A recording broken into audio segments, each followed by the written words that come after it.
What if I told you you could make a cookie that would remind you of a cloud? We're making meringue chocolate chip cookies, which are nothing like the ones you buy in the store. These have a rich, thin crust on the outside and a marshmallowy, like chewy interior with chocolate chips. They are so good. Hi, I'm Carolyn, and this is the Chili Bakes Gluten-Free podcast and YouTube channel. Thanks so much for joining me again. And if you're new here, I'm the gluten-free baker that makes traditional bakes gluten-free that you won't know the difference because they're so good. This bake happens to naturally be gluten-free, and it is delicious. It's one of my dad's favorite, and I learned to make it as an 8-year-old. It's simple to make, has few ingredients, a couple weird ones, but I'll tell you about that later. But it's really easy to make. You just have to have a few techniques in mind, and then you're good to go. I'm super excited you're here with me. Let's get to baking. All right, let's talk equipment and ingredients. You need an electric mixer. If you have to beat meringues by hand, it's just, you don't want to do that. And I guess it's possible, but you want a hand mixer or stand mixer, some kind of mixer. You need a metal, ceramic, or glass bowl. Don't use plastic bowls. Don't use anything plastic for meringues or they will not inflate. Then you need parchment paper, or you can do what I did when I was a kid. Use a grocery bag. Just cut it to fit. Use the inside sheet that's, the inside part that's cleaner, and you can line your cookie sheet with that if you don't have parchment. What else? Cream of tartar. Not something we normally use in baking. It is a acidic white powder that's left over from making wines. It helps stabilize the egg whites. So we're going to use some of that. Mini chocolate chips. Yum. I use the mini because they suspend a little better in the meringue and they distribute better and they don't leave big holes in the meringue. I have used regular sized chocolate chips. Yeah, I like it. It's great. But this is just easier. And then I'm doing an experiment with purple sweet potato powder. This may go terribly wrong. We don't know yet.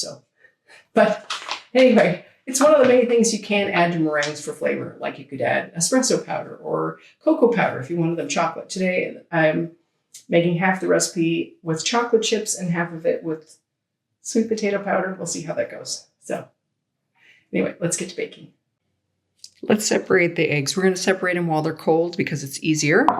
You're going to crack it on a flat surface. And I'm going to use 3 bowls. This is the way that works for me. 1 bowl is to crack the egg into. 1 bowl is to put the egg whites in. And 1 bowl is to put the yolks. So here we go.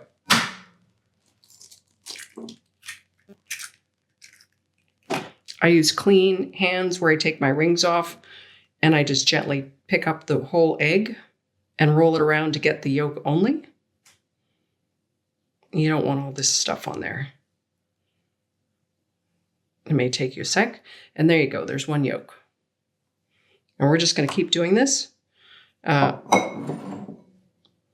You want the yolks to never be in contact with an egg. Crud. You want the whites to never have egg yolk in them. So if you crack an egg and it breaks, you're going to take that egg and remove it and start with a whole new bowl. Any egg yolk in the whites will make sure that it won't beat. So you can't have that. That's why I have 3 bowls.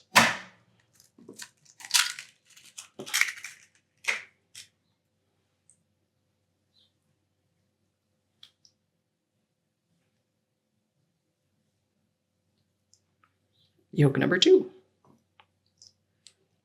All right, I'm going to keep doing this for the rest of the egg whites. What we want for this recipe is the whites. And then I'm going to let them come to room temperature because they'll beat better. Let's beat our egg whites. We're going to put them in a large bowl. You want a large bowl because they're going to increase in volume a lot. And we're going to add our salt and cream of tartar. I have the recipe because on a whim, I'm deciding to make half the batch one way and half the batch the other way. Anyway, I'll show you how to do that in the notes. So this is 3 egg whites, and this is a 1/4 teaspoon of salt plus it's an 1/8 a teaspoon of salt plus a pinch and an 1/8 a teaspoon of cream of tartar. And we're going to beat this up a little bit. And we're going to get soft peaks, and then we're going to stop.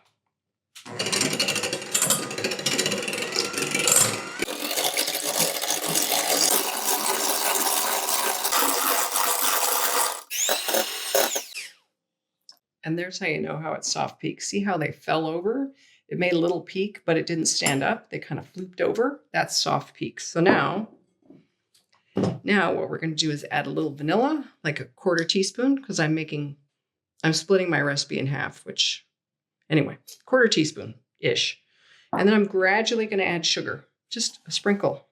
And then we're going to keep doing this until it's all incorporated. It's going to get really white and fluffy and marshmallowy, but you want to add this very gradually until it gets to be stiff peaks. So it's going to take a minute.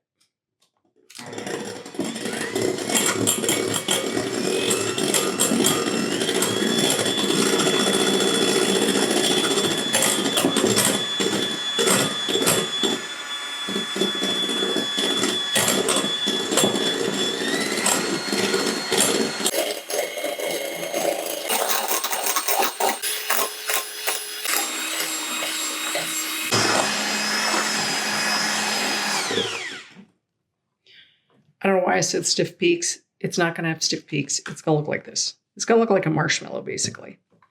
Yum. It would taste like one, too. Not that we eat batter. Okay. Now, I'm adding chocolate chips to this. Semi-sweet mini chips are really nice because they stay suspended in the batter. Got about a cup. Whoops. And we don't really want to deflate this, so we'll mix it in like this. All right, look at that.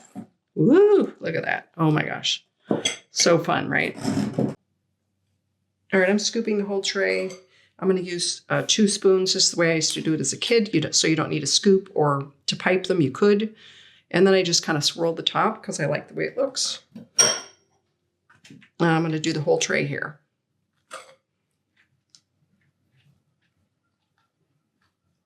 And they're going to go in the oven at about 300 degrees for about 30 to 35 minutes. It's more of a drying process than a cooking process. So I'm going to do the whole tray and I'll show you when they're done. All right, here's the whole tray. Try to make them even sized, which of course I didn't because they'll cook better, but they're going into the oven. So here's the tray of cooked meringues. They come off easily. I let them cool for a few minutes, but they just come right off.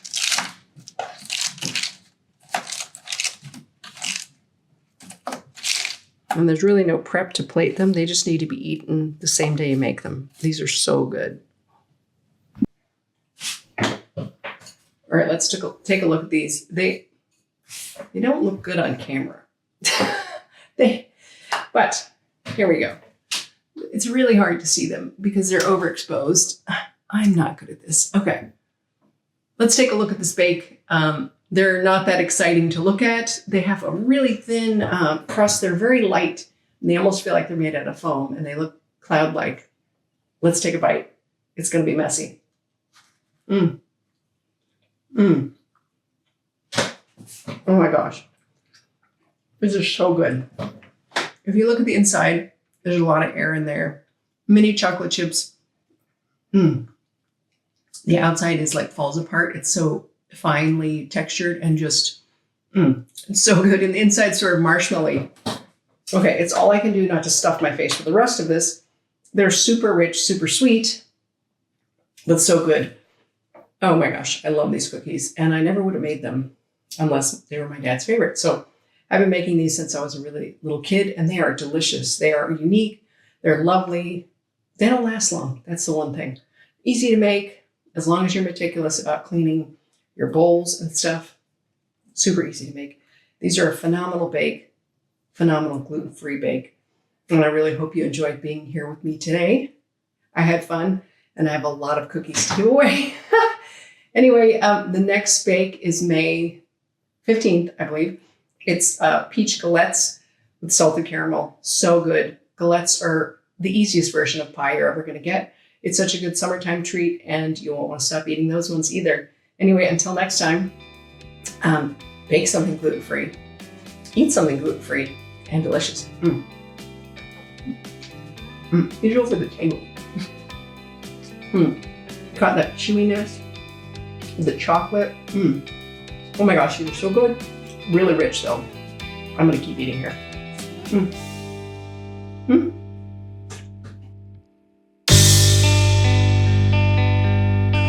Okay, so here's where I may have gone off the rails. So what I want to do is I've added about half the sugar. This is purple sweet potato powder. Yes, that's what I'm adding because it's so pretty, and I thought, oh my gosh, these meringues might look miraculously beautiful. They might look terrible, but we'll see. Never did this before. So we're going to whisk it into the sugar so it doesn't clump. Look at that cool purple color. And it's not really potato-y, it just looks purple. All right. And then we're just going to add this in just like the regular sugar. Only it's going to be purple. Oh.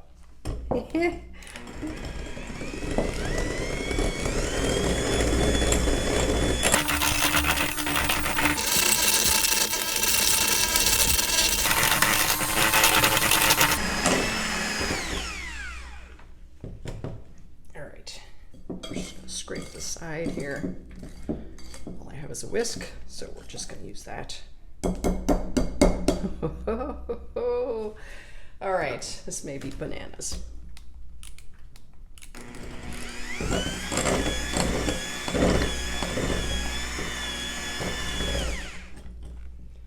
Look at that. Woo. All right, let's scoop these suckers.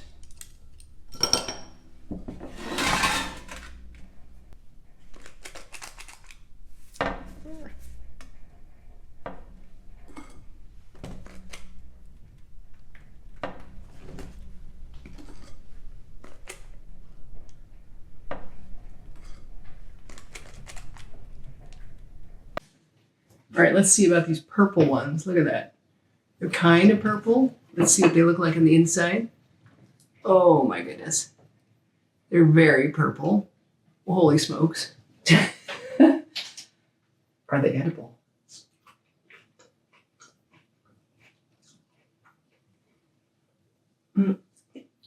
They stick to my teeth.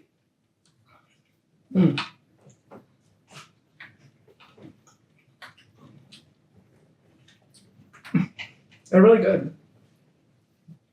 A little weird. Only because I know they're sweet potato. They're a little chewier than the regular ones. But man. They're pretty. And they took longer to cook. But I think it was a fun experiment. Good enough for me to keep eating them. So, so look at that purple color. Holy smokes. So I'm going to say it's a success. If you want a weird cookie.